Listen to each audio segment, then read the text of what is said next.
mažai kuklumo ir gerai pakabinta liežuvė gali įlysti į sritis, kuriuose tikrai nesi profesionalas. Čia geriausias pavyzdys. Aš nesu nei teologas, kad galėčiau argumentuotai kalbėti apie Dievą. Aš nesu nei diplomatos someljė, enologas, kad galėčiau kalbėti apie vyną. Ir nepaisant to, aš esu ant šitos scenos. Kodėl pasirinkau šitą temą? Garbės žodis jį buvo pasirinkta tikrai dar tada, kai mes nežinojome, kad mus paliks popiežius Pranciškus, kad vyks konklava ir bus išrinktas naujas popiežius. Tiesiog taip jau sutapo. Bet kada jau taip sutapo, tai šiuo metu jūs geriate vyną Marijanį. Ir jis yra garsus tuo, kad naujasis popiežius pasirinko Leono 14 vardą. Prieš tai buvęs popiežius, kuris nešiojo tą patį vardą, buvo Leonas 13. Jis popiežiavo 19 ir 20 amžiaus sandūroje. Jis, kaip ir dabartinis Leonas 14, buvo labai besidomintis mokslu, labai besidomintis socialiniais reikalais, tačiau šitas dalykas mažiau yra žinomas, kad jis labai mėgo vyną Marijanį, tai ką jūs dabar gavote. O tas vynas yra neįprastas tuo, kad jis buvo gaminamas su kokos lapo ekstraktu. Kitaip tariant, vynas ir kokainas viename. Ir tai tuo metu tai dar nebuvo žinoma, kad tai yra tas narkotikas arba tas niūchinimas, apie kurį rašo Benas Mastauskas Facebook'e. Ir tai buvo manoma, kad yra švardantis dalykas ir jis Marijanį, tai yra vyno išradėja, jam dovanojo aukso medaliu ir sutiko mielai būti šito vyno reklamoje. Bet tai yra gana jau šiuolaikiškas dalykas, nuo kurio mus skiria tik tai labo 100 metų su trupučiu. O dabar mes nersime šiek tiek giliau ir noriu iš karto pasakyti, kad iliustracijose, kuriuose yra citatos dar išdėtos, tos citatos dažniausiai neturi nieko bendro su iliustracijomis. Tiesiog tai yra mintis apie vyną, mintis apie Dievą, kurios tiesiog kaip papildomas palydovas gali dar nuspalvinti tai, ką aš norėsiu pasakyti. Taigi, kodėl vynas, kodėl Dievas? Šiaip aš galėčiau šitą paskaitą baigti per minutę. Tiesiog pasakydamas jums, jūs pabandykite ištarti vynas ir alus. Dievas ir alus. Arba degtinė ir Dievas. Kombučia ir Dievas. Starka ir Dievas. Pripažinkite, kad niekaip šitie žodžiai viename sakinyje arba vinyje neskamba. Ir tai jau būtų vien įrodymas, kad vynas ir Dievas skamba kartu. Ir to jau užtenka. Bet kadangi aš pažadėjau, kad kalbėsiu 45 minutės, tai man vienu šituo apibendrinimu išsisukti nepavyks, tai teks tęsti toliau. Taigi, jūs matote prieš save geografinį regioną, kuris yra žinomas kaip derlingasis pusmėnulis. Ir taip jau sutapo, kad šitame derlingame pusmėnulyje atsirado civilizacija. Aš tada iš karto atsiprašau visų žmonių, kurie yra dideli žmonės, kurie mėgsta vadinamą europocentrizmo ir kurie man pasakytų, o kodėl Aidai tu nemini Indo slėnio civilizacijos arba Huankės ir Jansės upės civilizacijų. Paaiškinsiu kodėl aš apsiriboju šituo, kur atsirado iš pradžių Mesopotamijos valstybės, tai yra Šumerų valstybės, Babilonas, Ūras, kiti ir taip pat Egiptas. Taip jau sutapo, kad čia atsirado ne tik civilizacijos, bet čia ir atsirado ir šiek tiek aukščiau, galbūt truputį pačiam papraškai, tai vinis vitifer. Tai yra ta vynuogė, kurią mes pažįstame dabar. Kaip tai viskas vystėsi? Pradėkime nuo senovės Šumerų. Čia ne Šumerai, čia yra Egipte atrastos iškasenos, kur, kaip matote, tai yra vyno ąsočiai. Kadangi faraonai, kaip žinote, Egipto civilizacija buvo viena iš tų civilizacijų panašiai actekų, kad praktiškai visą gyvenimą praleisdavo galvodama apie tai, kaip persikraustys anapus ir kaip reikės gyventi anapus, kad dabartinis gyvenimas, tikrasis gyvenimas yra tik tai įžanga į amžinį gyvenimą. Taigi ten reikės ir vyno ir buvo labai įdomu, kai viename iš tų radinių archeologai kasinėdami atrado tuos pačius ąsočius, tačiau jis nebuvo jokio pėdsako, kad kažkada buvo laikytas vynas, tai nusprendė arba tas faraonas turėjo būti blaivininkas. Beje, yra buvę faraonų, kurie buvo veganai, ir vegetarai ir blaivininkai. arba tiesiog kažkas kitas išgėrė tą vyną. Bet nepaisant to, daugelį faraonų laidodavo irgi būtent su vyno ąsočiais, kad jis turėtų kuo išgerti ir anapus. Senovės Babilone vyno, kaip ir Egipte, atskiro vyno dievo, kuris užsienėtų šitą dalykų nebuvo. Tačiau vynas tikrai egzistavo ir vynas egzistavo nepaisant to, kad šitos šalis labiau žinomos to, kad babiloniečiai, mes jų dantirašė lentelėse, mes randame pirmąjį alaus receptą. Vyno receptą mes nerandame, tačiau randame daug užrašų apie tai, kad vynas buvo naudojamas, tai skirtingai nuo alaus, jis buvo laikomas šventų dalykų, tai yra visų pirma aukojant dievams, antras dalykas buvo laikomas elito gėrimo, nes yra išlikęs ne paties Babilono, tačiau Asirijos karalius puotos aprašas, kuriame parašyta, kad svečiams reikės 104 000 vynmaišių. Tai turėjo būti labai nebloga puota, arba ilga puota, arba tiesiog žmonės tais laikais nieko išgerti. Nepaisant, kad vynmaišys tikrai nėra dabartinė ta statinė, kurį mes žinome, kad pagal standartą tai yra 224 litrai vynų. Bet kiti įdomus dalykai, kur yra senovės Babilone, tai yra išlikęs vienas dantiraštis, kurį mes pavadintumėm šiais laikais, tai yra vertinimas, skundas, jautė arba kitoje programėlėje, arba Google programėlėje, žodžiu, pirklys skundžiasi, kad jis pristatė į šventyklą vyną, deivės ištarą šventei, ir vynas buvo sugrąžintas su skundu, kad jis yra per daug rūgštus. Ir pirklys įvertino tą šventyklą viena žvaigždute iš 5, sakykime taip, ir dar ironiškai parašė, dievų skonis pastaruoju metu pasidarė labai jau rafinuotas. Žodžiu, jau tais laikais buvo problema su ne tiek vyno kokybė, kiek su žmonių požiūrį į vyną, bet kitas dar įdomesnis dalykas yra, kad jūs esate girdėję apie Hamurabio teisyną, kuriame buvo nustatyti įstatymai senovės Babilone, ir kur dažniausiai būdavo laikomas tas lex talionė arba akis už akį, ranka už ranką, dantis už dantį dėsnis. Tai spėkite, kokia bausmė buvo taikoma žmonėms, kurie skiesdavo vyną tavernose arba pirkliai daugiau negu leidžiama. Prašau? Tai buvo leidžiama, nes vis nuo senų laikų, ir mes apie tai dar pakalbėsime, vynas visuomet buvo skiedžiamas. Tai buvo laikoma nebrandumo, nesantūrumo ženklų gerti jį gryną. Tai Babilone buvo leidžiama jis skiesti, tačiau skiesti iki tam tikros. Logika tarsi manyti, kad jeigu akis už akį, dantis už dantį, tai žmogų tą nesąžiningą pirkliui visą gyvenimą tektų gerti tik tai būtent tiek praskiestą vyną. Tačiau senovės babiloniečiai buvo griežtesni žmonės ir jie nutarė, kad tokia bausmės yra pešvelni, tai tiesiog jis buvo įmetamas prigirdyti į Eufrato upę. Tarsi norėjai vandens, prašom vanduo. Bet kaip jau sakiau, šitie vynuogių kultivacija ten jau buvo prasidėjusi, senovės Babilone ji buvo vynuogės auginamas ten, kur šiuo metu yra dabartinis Kurdistanas, tai yra kur šiauriau ir aukščiau kalvos, arba jau buvo atsivežama iš pakrantės regionų, tai yra kur dabar Libanas, Izraelis ir panašiai.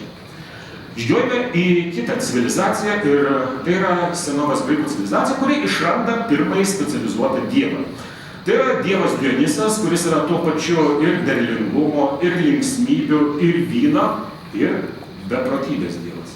Kadangi jo pasekėjos Danaitės dažnai būdavo, kad tiek prisigerdavo, kad įpuldavo į jau visiškai isteriją, beprotybę ir panašiai. Ir yra garsi istorija apie tai, kaip jos nuplėšė vienam kilmingam karaliui drabužiais, kadangi pamanė, kad jis yra tas dievas Dionysas persikūnęs.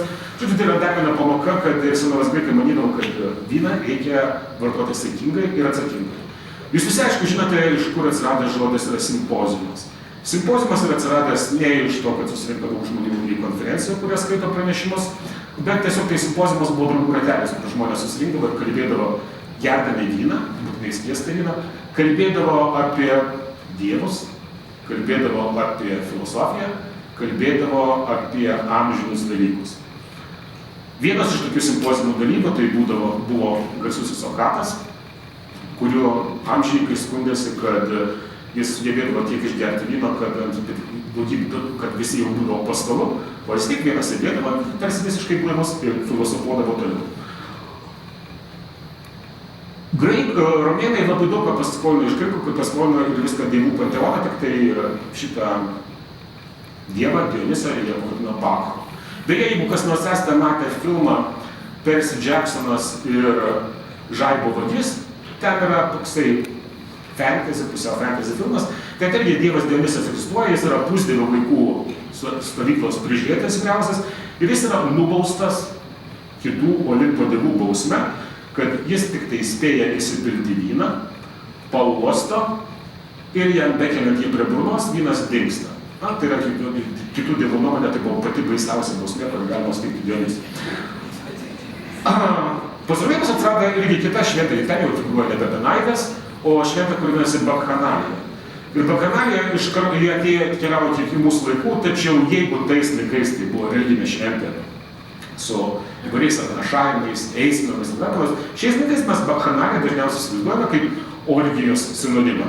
Ir mes sakome, buvo tokia Bakchanalija, kad baisu. Nu, tik tai rodo, kad per amžius keliaudami išsireiškimai gauna naujų spalvų ir tos spalvos dažnai būna ryškesnės negu protėviai norėjom suteikti. Bet, nepaisant to, ir Senos Romoje buvo laikoma, kad tik tai barbarai gali gerti vyną gryną, kad tikras žmogus turėtų jums atskiesti.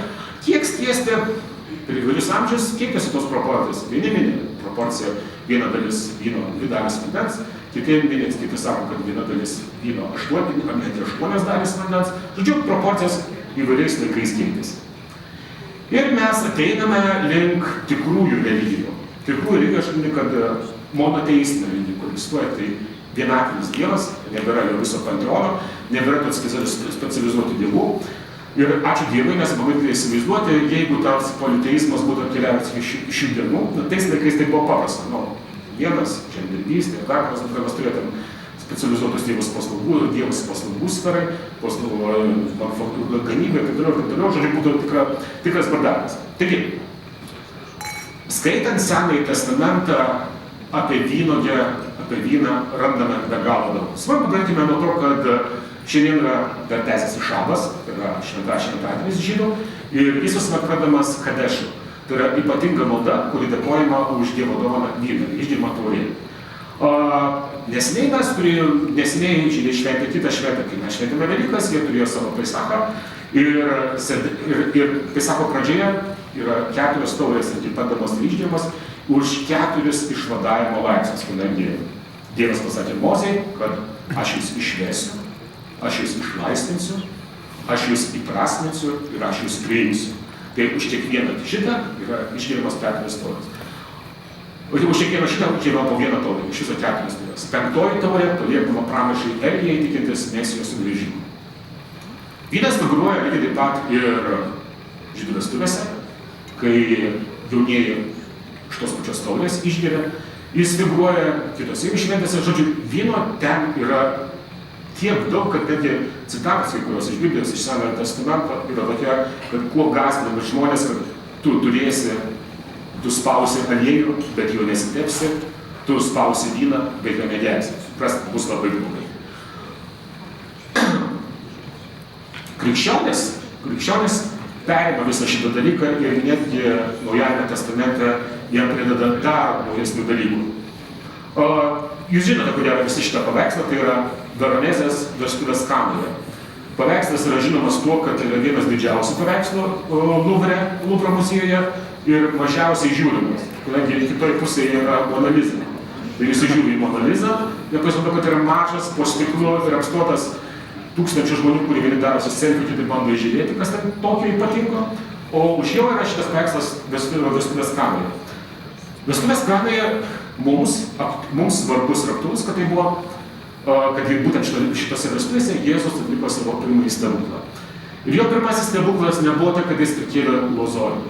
Nebuvo taip, kad jis atgaivino medį. Pirmasis jo stebuklas jis pavertė vandenį vynu. Prisimenu tą istoriją.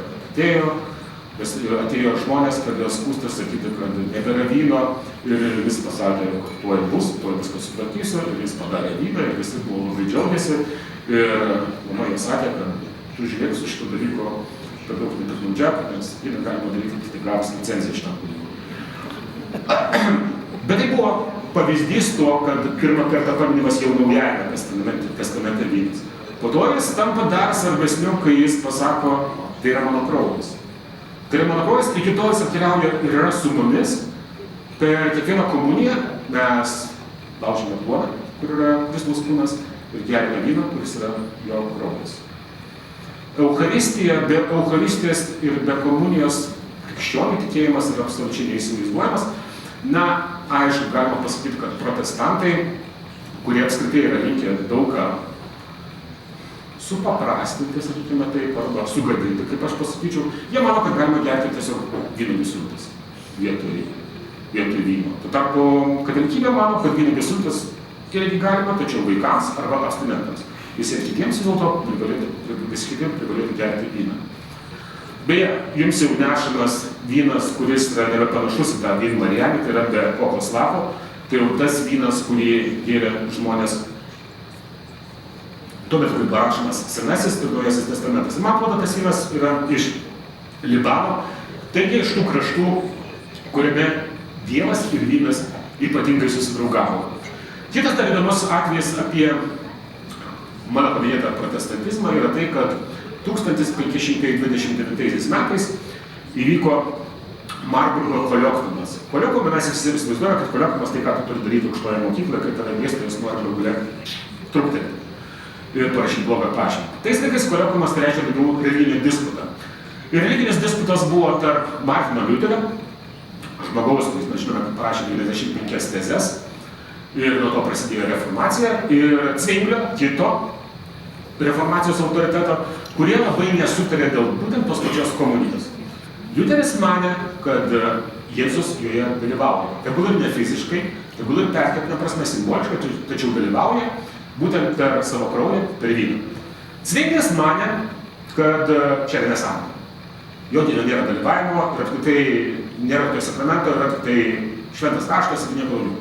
Nu ir buvo suorganizuotas disputas jiems, 4 dienas jie ginčijosi, ir kadangi disputas vyko Reino slėnyje, kuris garsus yra savo vynu, tai iš to disputo reikės vienas anekdotas apie tai, kaip Martinas Liuteris išgėrė Rislingo ir sakė, jo, sako, vynas praskaidrina sielą, tačiau religinės doktrinos praskaidrinti niekaip negali.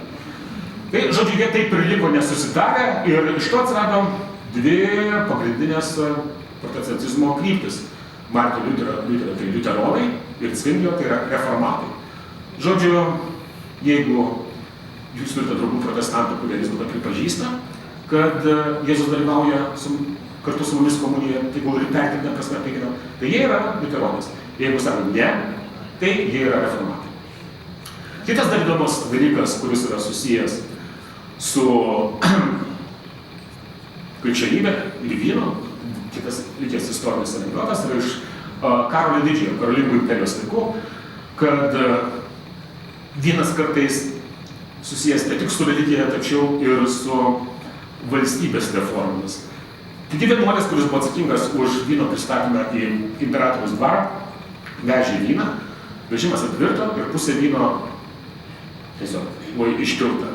Nu ir jis pasakė, kad teko atiduoti, aš atidaviau duoklę Dievui. Karolis didysis pasijuokė, leido jam, tačiau kitą dieną išleido ediktą, savo įsaką, kuriame padėti visoje Frankų imperijoje tvarkyti kelius. Kad daugiau karietos ir vežimai su vynu neatvirstų. Bet iš ką mes iš šito dar galime, iš šito anekdoto dar kitą dalyką pasiimti, tai yra tai, kad būtent tai, kad komunijos svarba lėmė tai, kad vynas keliavo po visą Europą, pradėjęs nuo Graikijos, iš Graikijos atkeliavęs į Romą, iš Romos atkeliavęs į Ispaniją, tada į Prancūziją ir panašiai, vis keliavo kartu su vienuoliais. Kadangi būtent jiems, mišiose, nuolatos sakydavo vyno, būtent jie pirmieji buvo meistrai, kurie sodino vynuoges, kurios rūpinosi jomis, kurie atrasdavo, kad šita rūšis yra skanesnė už šitą, kad jas reikia prižiūrėti būtent tokiu ar kitokiu būdu, gaminti tokiu ar kitokiu būdu. Žodžiu, vynas buvo absoliučiai neatsiejamas nuo bažnyčios ir nuo vienuolynų. Ir aišku, nuo to, kad, ir nuo tokių scenų, kai Giuseppės Morabeto paveiksle, kur taip ir vadinasi girtas vienuolis. Kadangi, tiesiog pripažinkime, kad ragauti vyną yra, degustuoti yra viena, tačiau persiragauti ir persidegustuoti yra kita.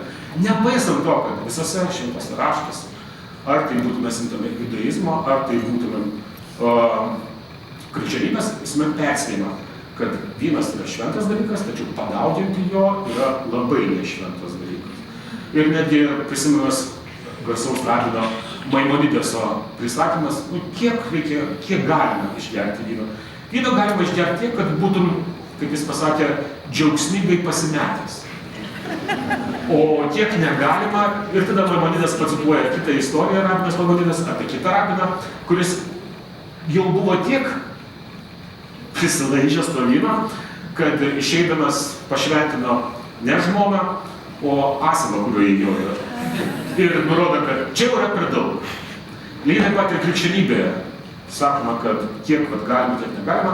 Ir tas yra daroma tose pačiose kitose krikščionybės šakose, pavyzdžiui, pravoslavybėje. Ta pravoslavybė yra toks garsus buvo Konstantino patriarchas Nestoras. Mes jį žinome iš to, kad Nestorijonis tai yra atšaka, kurie yra kitokios nuomonės apie Jėzaus dieviško ir žmogiškojo prigimties santykį. Netgi ten buvo garsus disputas vis dėlto, kas yra Marija. Ar Marija yra Teotokos, tai yra Dievo motina, ar yra Kristotokos. Tik tai Kristaus motina. Kad jie negalėjo pagimdyti Dievo, jie galėjo pagimdyti ne žmogų, o dieviškoje pagimdyti sakė iš Dievo tėvo, žodžiu, paimtinis ginčas. Tačiau mums yra, jis Nestoras prisimena to, kad jis irgi per vienas pamaldas, per vienas mišias, kurias laikė Konstantinopolė, Bizantija, irgi matyt šiek tiek padaugino ir parvirto, užmynęs savo apdarą. Ir nuo to laiko irgi buvo Bizantijai išleisti nurodymai, kiek gali popas šiuo atveju arba šventikas išgerti vyno per mišias. Vienintelė iš didžiųjų religijų, kurie nepriima vyno, tai yra islamas. Nors nepaisant to, kad čia yra Timuridų renesanso laikų miniatiūra. Timuridų renesansas tai buvo, kai Tamerlanas ir Timūras valdė Vidurinę Aziją, Samarkandas, Bukhara ir panašus miestai. Ir čia matote ragaujančias vyną. Bet oficialiai vynas islame yra draudžiamas. Bet draudžiamas labai įdomiai. Jeigu mes žiūrime šuras, tai yra šventai Korano priesakus, pradžioje išsakoma, kad yra dalykų, kurie gali būti ir naudingi, ir žalingi. Ir tarp jų yra vynas. Po to jau einame toliau, kitą laikotarpį, čia tas vadinamasis Mekos laikotarpis, kaip tai pranašas Mohamedas buvo, einame į Medinos laikotarpį, ten nuskamba dar vienas dalykas, kuris skamba dviprasmiškai. Negalima melstis prisidėjus. Vadinasi, kitką daryti prisidėjus tarsi ir galima. Bet po to mes atkeliavome prie dar vienas šūras, kuris skamba jau visiškai aiškiai. Dalykai, kurie mažais kiekiais nėra draudžiami, nėra blogi, vis tiek turi būti uždrausti. Ir tai yra visi intoksikantai, paima. Intoksikantai tai yra, sakoma, alkoholis, nesvarbu, tai būtų vynas, ar dar ko nors, jie taip pat kaip ir lošimai draudžiami ten. Žodžiu, islamas draudžia. Kodėl? Pirmas dalykas, kokia yra taip, kad vis dėlto jis atsirado dykumoje. Dykumoje vynuogės nėra, tai nėra labai aktualu vanduo, arba tai, kas yra iš palmių, tai buvo jau aktualiau, dėl to tai nebuvo aktualus dalykas. O antras, kiti žmonės pasakoja, bet studijuodami dokumentus, atranda, kad iki islaminėje Arabijoje, tose pačiose Mekoje ir miestuose, žmonės prisigėrė labai dažnai muždavas. O kadangi islamas yra apie taiką, santarvę ir panašus dalykus, tiesiog buvo, jeigu žmonės nemoka kultūringai gerti, tai geriau iš viso uždrausti. Kaip ir dabar, labai dažnai daug kas mano, kad jeigu egzistuoja visuomenėje problemų su alkoholiu, tai geriau iš viso uždrausti ir mes to išvengsime, nors nepaisant to, kad prohibicijos istorija Jungtinės Amerikos rodo, kad daugybė kitų prohibicijų, ne tik ten, bet ir kitose šalyse rodo, kad draudimais tikrai nieko nepasieks. Dabar klausimas, kodėl aš nepaminėjau tokių šalių kaip anksčiau minėtų civilizacijų, kaip Indija ir Kinija. Ten irgi negali sakyti, kad visai nebūtų buvę vyno. Mes randame įrašų apie tai ir kaip auginamus auginti, ir kaip vyną daryti, tačiau tai tiesiog nepaplito dėl paprasčiausių geografinių priežasčių.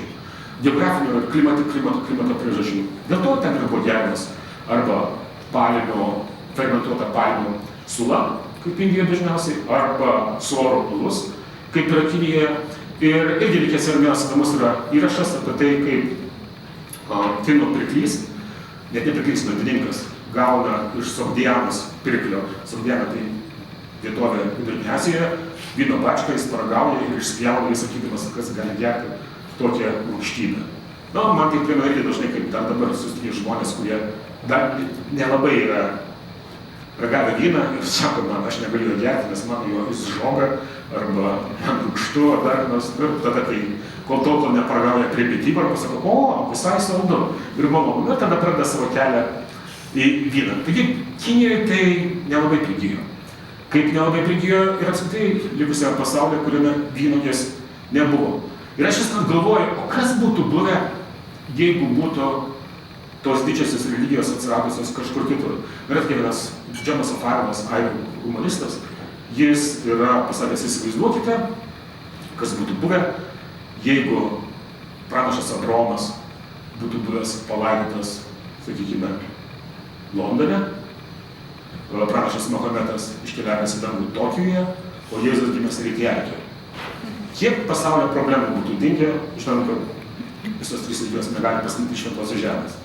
Tačiau aš kaip pabandau įsivaizduoti, o jeigu tai būtų vykę būtent tokiais dalykais, tai prieinu prie tokio gėrimo, kuris vadinasi kiviak.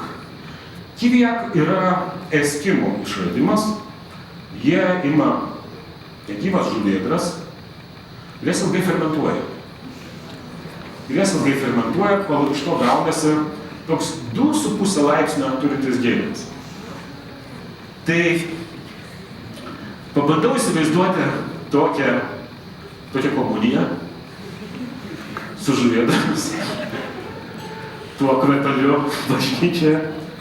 Ir pagalvoju, kad jo, vis dėlto gerai, kad pasaulis susidėstė taip, kaip jis susidėstė iš tikrųjų, ir kad vynas atsirado ten, kur atsirado didžiosios religijos ir kad jos draugavo su to vyno ir atkeliavo kartu koja su juo iki mūsų laikų. Alternatyva, galite pažiūrėti, čia garsiosios Vietnamo gyvačių vynas, kur ryžių vyne laikomas gyvatės, kurios, aišku, turi daug magiškų, tai stebuklingų savybių, nuo to gydo, nors rodymą niekas nepatikė ir skonis yra baisus, kvapas dar baisesnės. Anyway, tai kad ir kaip mes norėtume išsiginti to vadinamą mūsų europocentrizmo, yra dalykų, kurios mes išaugame neblogai ir geriau jos būtų saugoti. Dabar vėl tai klausimas tas filosofinis, vis dėlto, kodėl vynas? Aš vieną priežastį jau tiesiog pademonstravau jums šitą geografiją, bet yra ir kitų priežasčių. Pabandykite įsivaizduoti, kad vėlgi Jėzus būtų paėmęs alaus bokalą ir pasakęs, čia mano kraujas. Nebūtų netgi labiausiai jį mylintis jo mokiniai, iš tų 12, nieks nebūtų patikėjęs, koks kraujas, pirma drumsto, antras su puta, trečias dalykas, raugiai nemaloniai tavo kraują. Tai lygiai tas pats ir kitiems gėrimams. Vyno spalva labai daug lėmė tam, kad jis buvo pasirinktas kaip šventas gėrimas. Nes būtent jis asociuojasi su gyvybė, jis asociuojasi su auka. Ir aš labai atsiprašau visų tų, kurie labai mėgsta Chardonnay, Sauvignon Blancą, Viognier, arba kitas baltas vynuogės. Vis dėlto viskas prasidėjo nuo raudonos vynuogės. Būtent jie davė pradžią vyno kaip neeilinio ir švento gėrimo statusą. Antras dalykas, kodėl tai yra vynas, vyno procesas pats. Alų reikia daryti salyklą, reikia gėrimų ypatingų. Po to žmonės vėliau suprato, kad ir to neužtenka, tau reikia tam ir apinių, kad jie truputį dezinfekuotų ir ilgiau išsaugotų. Tas pats su midumi, midus greitai pagimės tais laikais greitai jesdavo. Tu negali jo nugabenti kažkur, jis automatiškai iš karto pasidarys blogas. Vynas tuo tarpu ilgiau išbūdavo, leisdavosi gabenamas, leisdavosi pernešamas. Trečias dalykas, ir man atrodo, tai yra pats svarbiausias dalykas, ką net pastebėjo mūsų protėviai. Vynas turi daugybę veidų. Jis yra kaip ir Dievas. Ne? Dievas gali priimti daugybę būsenų įvairiausiais būdais mūsų aplankyti tikinčius ir netikinčius. tuos, su kuriais jis dar tai flirtuoja, o tie, kurie jau yra, tai jis seka.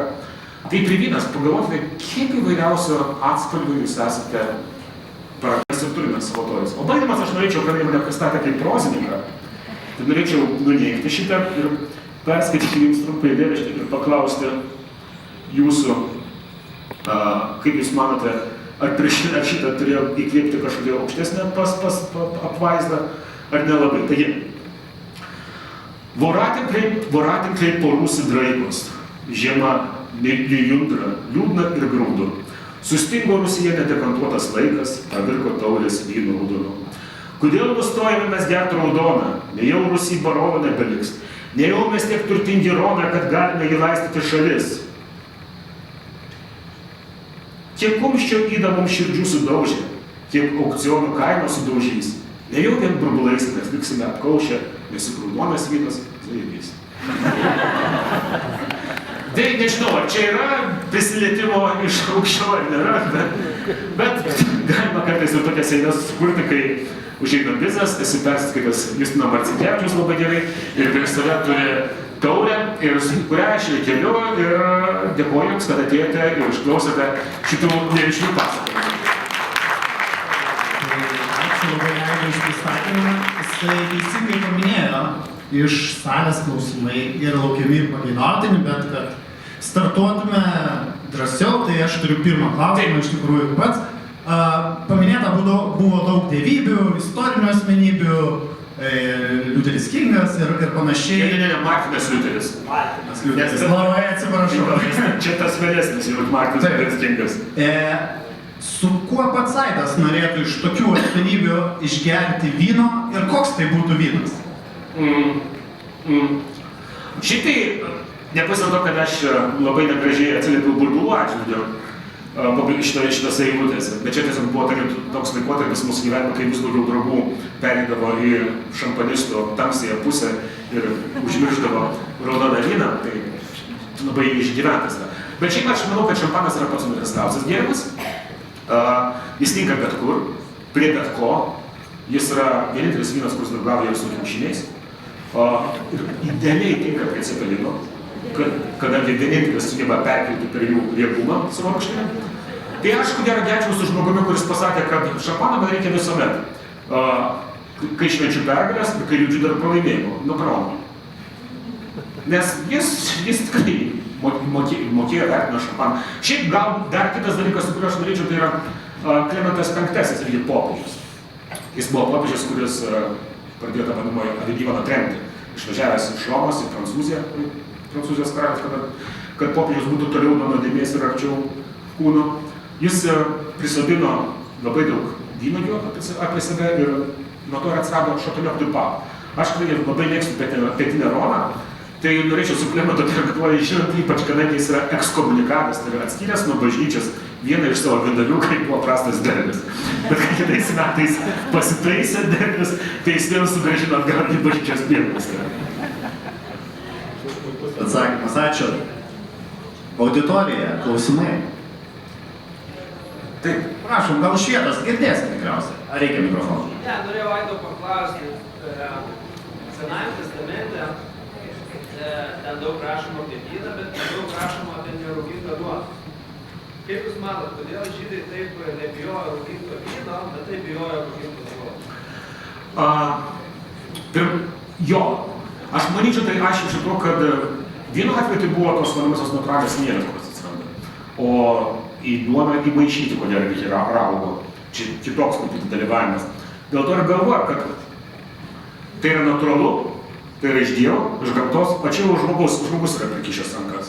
Gal dėl to, bet vėlgi aš tikrai nesu nei judaizmo specialistas toks, kad galėčiau taip paaiškinti. Tikrai. Čia reiktų žmonių, kurie daugiau susipažinę.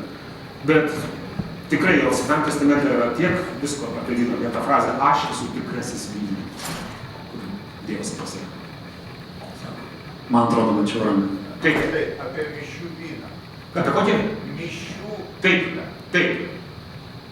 Stiprintas Marsalo baltasis raudonas. Jo, čia labai įvairu. Pavyzdžiui, pravoslavybėje, ypač rusiškoje, yra kaboras, tas vadinamasis. tai yra stiprintas. Raudonas vynas dėl to, kad jis geriau išsilaikydavo, dėl to, kad, stiprintas, fortifikuotas, lėčiau gesdavo. Ir dar dėl kurių priežasčių, kad Rusija ilgą laiką neturėjo savo vynų. Turėdavo jie atsivežti arba iš Krymo, arba iš Kaukazo, ir tarkim. Kitose šalyse vėlgi labai yra šalių, kurie geria baltą vyną per mišias. Ir tai paaiškina labai paprastai, aš negaliu savo balto ar noto, kuris dedamas ant sutanos, aplaistyti raudono vyno, negražiai atrodės, dėl to geria baltą. Šveiko, netgi Šveikė, yra karo kapelionas Oto Kacas, geria su kitu kapelionu, ir sako, tai yra labai neblogas mozelis panašus į rislingą, bažnytinis vynas. Žodžiu, vynas geriamas įvairiausias, man atrodo, tikrai labai įvairiausias. Tiesiog tradicijos yra kai kur susidėjusios vienas, kai kur kitosios. Ir yra labai, irgi vienas istorinis toksai dalykas, kai išbandė vienas vienuolis, kunigas, primaišyti alaus į vyną mišioms. Ir vyskupas paragavo, išspjovė, sako, čia ne Kristaus kraujas, čia mužiko myžalas. Aš vėlgi atsiprašau alaus visų gerbėjų. Mes šnekame apie senąjį alų. Senąjį alų. Nes dabar gali žmonės pagaminti raudoną alų. Jeigu būtų tokie tais laikais atsiradęs lygios, būtų radę raudoną alų, švarų, sakyt, arba įvairiausias skonio dabar. Tačiau mes šnekame apie senąjį alų. Bet net jei apinėjai, nebuvo tikrai jis galėjo primindavo tą mužiką myžalą. Tai dar turėsim klausimų? Kadangi rankų nebematau, tai padėkokim Aidui už puikų pristatymą. Ačiū labai.